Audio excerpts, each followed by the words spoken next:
Alors ils se posèrent la question tous les deux. Comment comprendre l'intouchable? Comment comprendre l'invisible?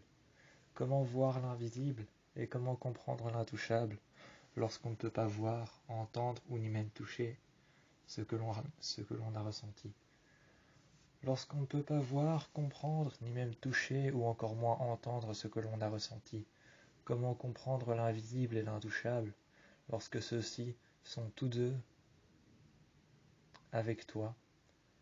Lorsque ceux-ci sont tous deux avec toi, l'intouchable et l'invisible, comment peut-on les comprendre alors que nous les ressentons? Était-ce surnaturel? Était-ce une force surnaturelle? Il ne le savait pas, mais il est rentré, paniqué. Il est rentré paniqué et en a donc parlé. Il en a donc parlé à Liam, qui lui a dit: Théo, c'est qu'une simple souche d'arbre. Théo, qui était affolé, qui ne pouvait pas se calmer, qui ne comprenait pas, lui dit alors: mais non, tu comprends pas, c'est pas qu'une simple souche d'arbre. J'ai ressenti quelque chose, j'ai vu quelque chose, j'ai entendu quelque chose. J'ai ressenti qu'il y avait une présence avec moi.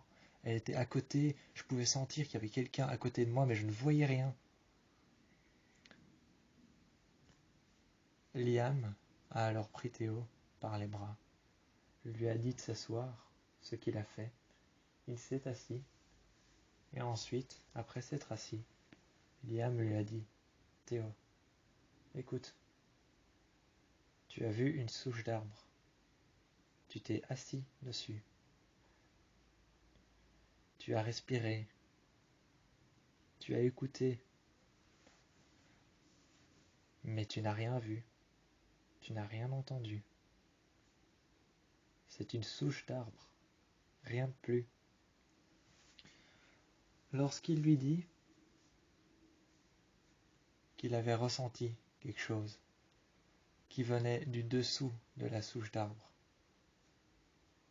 Liam changea tout de suite de ton et lui dit alors: du dessous de la souche d'arbre. Tu veux dire que ce que tu as ressenti, que ce que tu as entendu et que ce que tu as vu ne venait pas d'autour de toi? Liam voulut tout de suite en savoir davantage sur ce qu'il avait vu, entendu et pu voir tout autour de cette souche d'arbre. Il voulut en savoir davantage, alors il lui demanda: qu'est-ce que tu as ressenti concrètement quand tu dis que tu as vu quelque chose? Qu'est-ce que tu as vu concrètement et qu'est-ce que tu as ressenti par-dessous la souche d'arbre?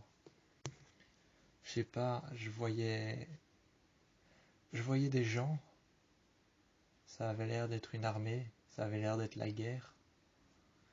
C'était tout autour de moi, je pouvais sentir l'odeur de la pourriture, je pouvais sentir l'odeur de la moisissure, du froid, l'humidité, mais en même temps je pouvais sentir la chaleur du feu, des flammes, tout en sentant la pourriture, la moisissure et la décomposition des corps qui étaient sûrement mis l'un sur l'autre dans le feu, qu'on pouvait sentir et entendre brûler.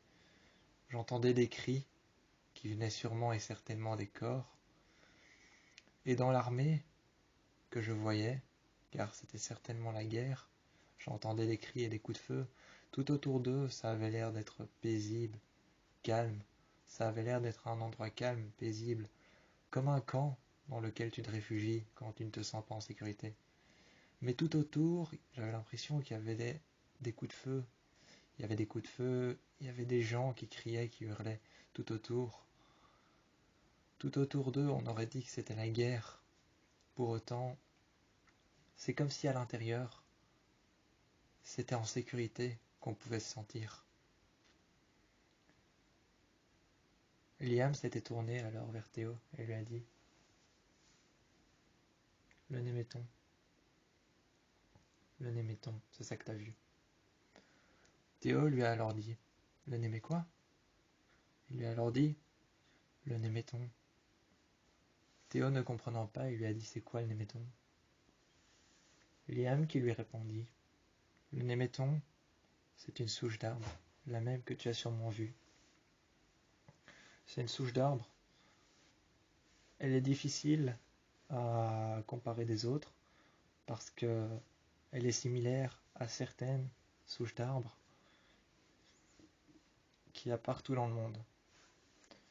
Il y en a une à Londres, il y en a une à Beacon Hills, il y en a une là où on était, il y en a une dans tous les pays, il y en a une dans tous les continents, il y en a une partout. Un émetton, en fait, si tu veux, c'est un peu comme un regroupement d'êtres surnaturels tout autour de nous, mais qui jonchent la paroi d'une émetton pour se rendre à l'endroit où ils veulent. C'est un peu comme un point de départ. C'est un peu comme un point de départ, et tous ces êtres surnaturels qu'on peut voir, qu'on peut entendre, qu'on peut toucher, mais dont on a l'impression que nous, humains, on ne peut pas les entendre, on ne peut pas les toucher, et on ne peut pas les voir, viennent tout droit du émetton. Cet endroit dans lequel tu t'es senti en danger, mais en sécurité. Tu t'es senti en profondeur, mais aussi étroit par rapport à la surface et la superficie. C'est le néméton qui fait tout ça. Théo s'est alors retourné. Tout de suite, il s'est alors retourné vers Liam et lui a dit « Attends, tu m'as pas dit qu'il y avait des êtres surnaturels? Tu m'as pas dit qu'il y avait des êtres surnaturels là où on allait aller ?»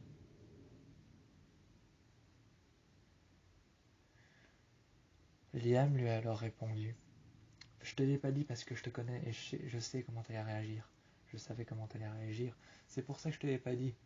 Alors maintenant, si tu veux bien, je voudrais plus qu'on en parle. » Théo lui a alors dit « Oui, mais moi justement, je veux qu'on en parle parce que je voudrais comprendre pourquoi il y a des êtres surnaturels là où tu voulais m'emmener pour pouvoir me sentir plus en sécurité. »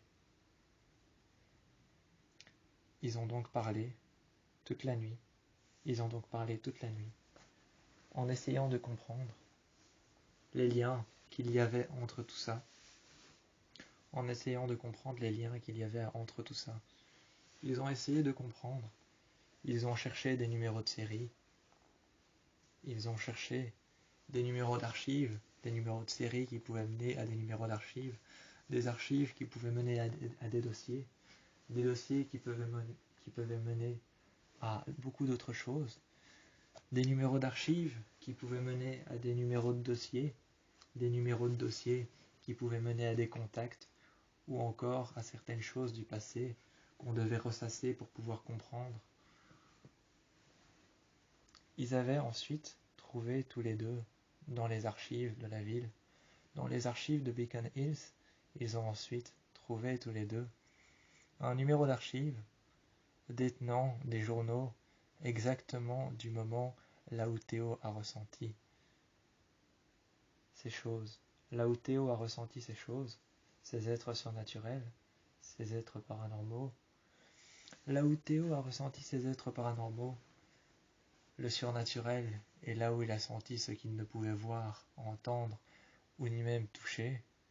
Ce qu'il ne pouvait voir, entendre ou ni même toucher, ce qu'il a ressenti, l'odeur de la pourriture, du froid, les cris ou encore la guerre tout autour de lui, ces camps dans lesquels il se sentait en sécurité, mais pour autant enfermé par-delà la superficie qu'il y avait tout autour, par-delà laquelle on pouvait entendre une enceinte de coups de feu, de cris, de hurlements, de femmes et d'hommes battus. Il y avait alors un article qui concertait l'entièreté des êtres surnaturels, ceux qui venaient du Néméton, parlant d'une petite mouche, un insecte, une petite mouche, qui appartiendrait apparemment à un être surnaturel, un démon qui serait au-delà des capacités qu'il pouvait imaginer.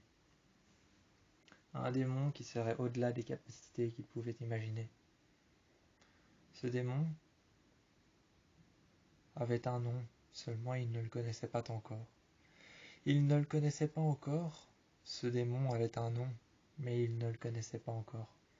Le premier jour de lycée, Lydia, une jeune étudiante, qui paraissait plus que simple à leurs yeux, Lydia, qui paraissait plus que simple à leurs yeux, se dévoua devant eux en leur disant « Je voudrais en savoir davantage sur vous, et j'ai vu que ton copain tient un dossier d'archives compromettant les histoires du surnaturel à Beacon Hills. » Elle s'est alors dévouée à chercher avec eux des preuves compromettantes des êtres surnaturels à travers la ville de Beacon Hills. Cherchant des êtres surnaturels à travers la ville de Beacon Hills, elle s'est alors dévouée à chercher avec eux, s'est présentée et a présenté ses amis à Théo et à Liam. Elle a présenté ses amis qui sont ensuite venus à la table en cherchant des preuves compromettantes dans les dossiers, en attendant Lydia qui était partie chercher Styles, Scott, Allison, Derek. En attendant Lydia qui était partie tous les chercher, ils ouvrirent les dossiers, cherchant des preuves compromettantes